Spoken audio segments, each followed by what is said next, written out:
A decomposição da força será feita a partir do vetor Mn, que é traçado do ponto M para o ponto N, em termos de seus componentes dx, dy e dz, e dos vetores unitários i, j e k, sendo que o vetor Mn tem componente dx no eixo x, dy no eixo y e dz no eixo z.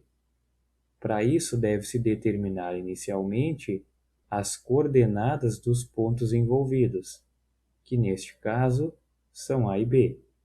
As coordenadas do ponto A são mais 40 no eixo x, 0 no eixo y e menos 30 no eixo z.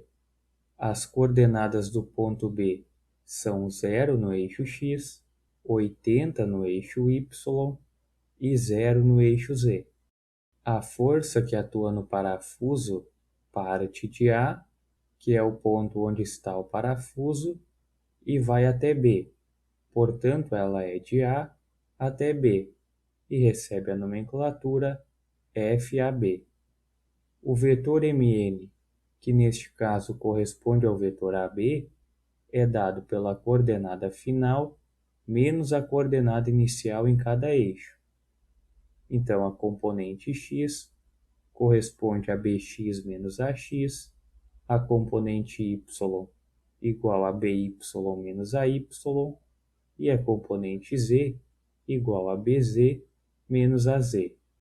Usando valores, tem-se menos 40 no eixo x, 80 no eixo y e 30 no eixo z.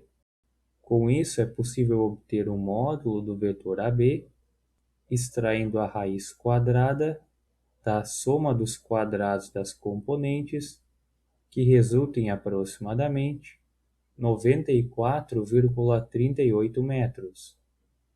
Então, é possível usar o vetor posição lambda, o qual é dado pela equação 2.27 e corresponde ao vetor Mn dividido pelo seu módulo, e assim podendo expressar a força pela equação 2.28, sendo essa dada pelo seu módulo vezes o vetor lambda.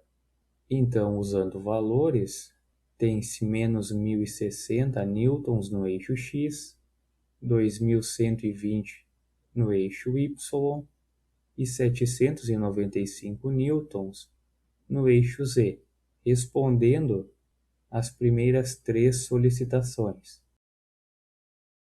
Para determinar os ângulos solicitados, pode-se usar tanto a equação 2.25 quanto a equação 2.30.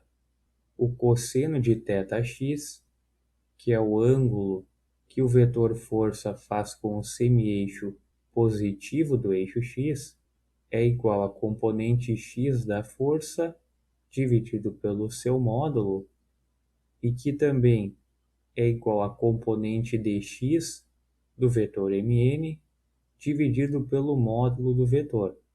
Usando as componentes do vetor Mn, tem-se que θx é igual ao cosseno na menos 1 de menos 40 dividido por 94,38, e que resulta em aproximadamente 115,087 graus.